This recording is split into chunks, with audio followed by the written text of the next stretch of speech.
चलिए इस वीडियो को शुरू करते हैं। वर्ल्ड वॉर वन को the great war, the war to end all wars या ग्लोबल वॉर आदि नामों से जाना जाता है। ऐसा माना जाता था कि ये लड़ाई अब तक की सबसे बड़ी लड़ाई है और अगले 60 से 70 वर्षों तक कोई ऐसा युद्ध नहीं होगा। किंतु इसके बाद जब सेकेंड वर्ल्ड वॉर हुआ तो इसका नाम बदलकर वर्ल्ड वॉर वन रख दिया गया। वर्ल्ड वॉर इसलिए क्योंकि इसमें दुनिया के कई देश आपस में लड़े और कई जाने गई। ये विश्व युद्ध 28 जुलाई 1914 से 11 नवंबर 1918 तक चला। अब बात करते हैं उन कंट्रीज़ के बारे में जो कि इस विश्व युद्ध में लड़ी थी। ये युद्ध दो ग्रुप्स के बीच में लड़ा गया था, जिनमें से एक था अलाइड पावर्स, इसके सदस्य थे रशिया, फ्रांस, ब्रिटेन, जापान और यूएसए, और दूसरी ओर था सेंट्रल पावर्स। इस ग्रुप के सदस्य थे जर्मनी, ऑटमन एम्पायर जहां आज टर्की स्थित है, और ऑस्ट्रिया हंगरी एम्पायर जहां आज बहुत सारी यूरोपियन कंट्रीज़ हैं। इससे पहले हम बात करें इनके कॉजेज़ यानी कारणों के बारे में, हम बात करेंगे मुख्य अलायंसेस यानी संधियों के बारे में, जो कि आपको बाद में समझने के लिए हेल्प करेंगी। अपनी पावर के संतुलन को बनाए रखने के लिए अलग अलग देशों ने एक दूसरे के साथ गुप्त समझौते कर लिए। किसी दूसरे देश को इस बात का पता नहीं था कि इन देशों के बीच में अलायंसेस यानी समझौते हैं। इनमें से मुख्य समझौते हैं नंबर 1 ट्रिपल अलायंस। ये जर्मनी, ऑस्ट्रिया हंगरी और इटली के बीच में 1882 ईस्वी में हुआ था, जिसके अनुसार अगर कोई देश इनमें से किसी एक पर हमला करता है तो तीनों मिलकर उसका डिफेंस करेंगे। Number 2 triple entente. ये 1907 में फ्रांस, ब्रिटेन और रशिया के बीच में हुआ था। पहले 1904 में ब्रिटेन और फ्रांस का एक समझौता हुआ जिसे एंटॉन्ट कोर्डियाल कहते हैं, और 1907 में जब रशिया का समझौता इनसे हुआ तो ये ट्रिपल एंटॉन्ट बन गया। बात करते हैं युद्ध के कारणों के बारे में, तो सबसे पहले पर है अलायंसेस यानी संधियां। हम अभी अभी इनके बारे में बात कर चुके हैं। इसके कारण भी कई देशों ने युद्ध में हिस्सा लिया। नंबर 2 पर है मिलिट्रिज्म।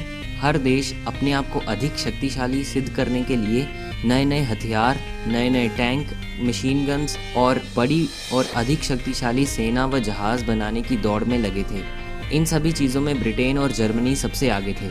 वहाँ इंडस्ट्रियल रिवॉल्यूशन काफ़ी तेज़ी से फैल रहा था। इसी दौड़ में अपने आप को सबसे आगे रखने के लिए सभी देशों ने अपनी अपनी शक्तियों का प्रयोग किया और ये वर्ल्ड वॉर का मुख्य कारण बना। नंबर 3 पर है इम्पेरियलिज्म यानी साम्राज्यवाद। साधारण शब्दों में कहें तो उस समय के पश्चिमी यूरोप के देश चाहते थे कि वह दूसरे देशों पर अपना राज करके अपनी मैन पावर यानी आर्मी और सभी रिसोर्सेज को बढ़ाएं।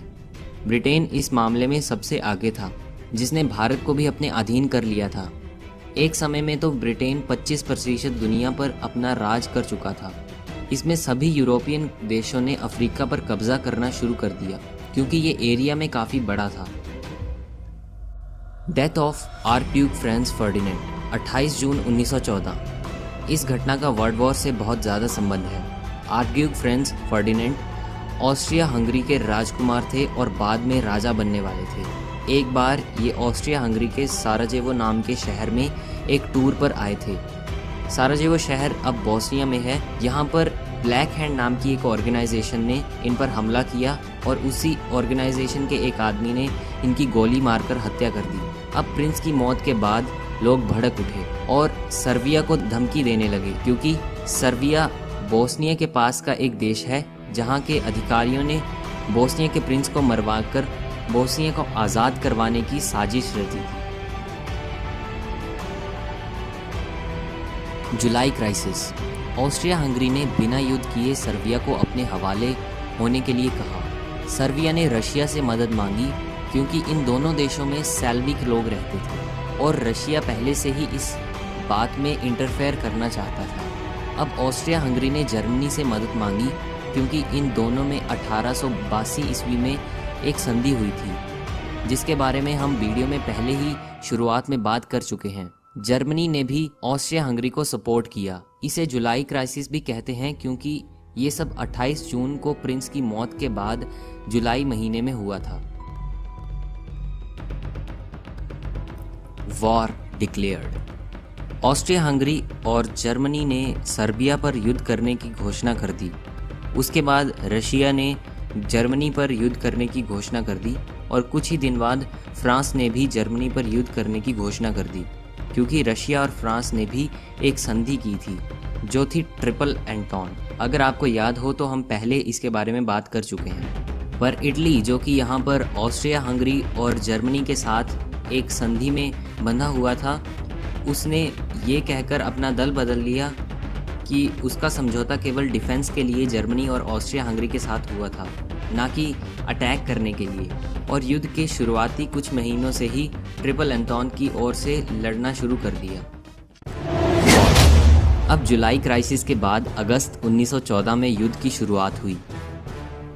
सबसे पहले जर्मनी ने फ्रांस पर अटैक किया, क्योंकि रशिया की आर्मी और रिसोर्सेज ज़्यादा थे और वे फ्रांस को पहले रास्ते से हटाना चाहते थे, बाद में वे रशिया पर अटैक करना चाहते थे। इसके लिए उन्होंने बेल्जियम का रूट चुना और फ्रांस पर अटैक किया। जैसे ही जर्मनी की आर्मी बेल्जियम के रास्ते घुसी, ब्रिटेन ने जर्मनी के खिलाफ युद्ध की घोषणा कर दी, क्योंकि ब्रिटेन और बेल्जियम के बीच में भी 1939 में एक संधि हुई थी जिसमें ब्रिटेन को की रक्षा करनी थी। इसलिए अब ब्रिटेन ने भी अपनी आर्मी को फ्रांस की मदद करने के लिए भेज दिया। जर्मनी फ्रांस में घुसने में तो सफल हुआ, लेकिन फ्रांस को हरा नहीं पाया, क्योंकि ब्रिटेन ने आकर फ्रांस को सपोर्ट किया। और दूसरी ओर ईस्ट में जर्मनी ने रशिया के लगभग 3 लाख सैनिकों को मारकर उसे पछाड़ दिया। उसके बाद ऑटमन एम्पायर ने रशिया पर 29 अक्टूबर 1914 में अटैक किया, क्योंकि ये दोनों बहुत पुराने दुश्मन थे और एक दूसरे पर कंट्रोल करना चाहते थे। इसका दूसरा कारण ये भी है कि रशिया जिस समुद्री रूट से दुनिया के साथ जुड़ा हुआ था, वो ऑटमन एम्पायर के पास डार्डेनल स्टेट्स की ओर से जाता था। आप इस मैप में देख सकते हैं कि ये रूट रशिया का मेन ट्रेड रूट है। तो रशिया चाहता था कि ऑटमन एम्पायर उसके रास्ते में कोई बाधा ना डाले, इसलिए ये दोनों आपस में एक दूसरे के खिलाफ युद्ध में उतरे।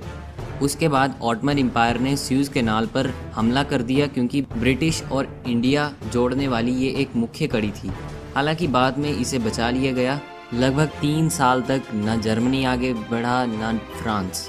उस समय लड़ाई ट्रेंचेस में होती थी। ये ज़मीन के अंदर निकाली गई नालियों जैसी जगहें होती हैं जहां सैनिक गोलियां चलाते हैं, और ये डिफेंस में भी काफ़ी काम आती है। सैनिक अपना बहुत सारा समय यहीं पर गुजारते थे। बैटल ऑफ सोम ये 1 जुलाई 1916 से 18 नवंबर 1916 तक चला। इसमें अलाइड पावर्स के एक दिन में 80,000 सैनिक मारे गए, जिनमें से ज़्यादातर ब्रिटेन के थे। फ्रांस और ब्रिटेन ने अफ्रीका में जर्मनी की कॉलोनीज़ पर हमला कर दिया। वहीं दूसरी ओर जापान ने भी माइक्रोनेशिया और चाइना में जर्मनी की कुछ कॉलोनीज़ पर हमला कर दिया। जापान युद्ध में ब्रिटेन और उसके बीच हुई एक संधि के कारण कूद पड़ा। ब्लैक सी में ऑटमन शिप्स ने रशिया के कुछ बंदरगाहों पर हमला करना शुरू कर दिया। टर्की यानी ऑटमन एम्पायर के गैलीपोली शहर पर ऑस्ट्रेलिया और न्यूजीलैंड की आर्मी ने हमला कर दिया। इस आर्मी को एंजैक भी कहते हैं, पर इसे पूरी सफलता नहीं मिली। जर्मनी और ब्रिटेन में नेवल वार शुरू हो गया, लेकिन यहाँ जर्मनी की बनाई गई सबमरीन्स ने अलाइड शिप्स पर अटैक करना शुरू कर दिया। इन सबमरीन्स को यू बोट्स भी कहा जाता था। America enters in war. पहले तो जर्मनी अलाइड शिप्स पर ही अटैक करता था, लेकिन बाद में जर्मनी ने पैसेंजर शिप्स पर भी अटैक करना शुरू कर दिया, जिसमें आम लोग अमेरिका से यूरोप जाते थे। एक बार 1200 लोगों की ऐसी ही एक बोट में मौत हो गई। इसलिए अप्रैल 1917 में अमेरिका ने भी वार को ज्वाइन किया, क्योंकि अमेरिका के बहुत से लोग इस अटैक में मारे गए थे। Ending of war. अब यूएसए अपने लगातार 10,000 सैनिक रोज ब्रिटेन की तरफ से जर्मनी के खिलाफ भेज रहा था, और दूसरी ओर रशिया में एक रिवॉल्यूशन हुआ और एक गवर्नमेंट बनी फरवरी 1917 में। कुछ समय बाद अक्टूबर 1917 में एक और क्रांति आई, जिसमें लेनिन नाम के एक नेता ने सत्ता में आने के बाद जर्मनी के साथ एक शांति समझौता किया और अपनी ओर से युद्ध को रोक दिया। अब जर्मनी के खिलाफ एक तरफ लड़ाई चल रही थी, यानी ब्रिटेन और फ्रांस की तरफ से, लेकिन अब अमेरिका भी ब्रिटेन के साथ खड़ा था, जिसके पास बहुत सारी सेना और रिसोर्सेज थे। अब अंत में अलाइड पावर्स की आर्मी ने हर तरफ से हमला जारी रखा और सेंट्रल पावर्स यानी जर्मनी, ऑटोमन एम्पायर और ऑस्ट्रिया हंगरी को हरा दिया और 11 नवंबर 1918 को सुबह 11 बजे जर्मनी के युद्ध विराम समझौते पर साइन करवा लिए। अगले साल 28 जून 1919 को ट्रीटी ऑफ वर्सलिस फाइनल हुआ। इसके अकॉर्डिंग बहुत सी इसकी शर्तें थी, जिसमें जर्मनी को इस युद्ध का दोषी ठहराया गया और जर्मनी को बहुत सारा फाइन देना पड़ा। जर्मनी बहुत सालों तक ये फाइन ख़त्म नहीं कर पाया।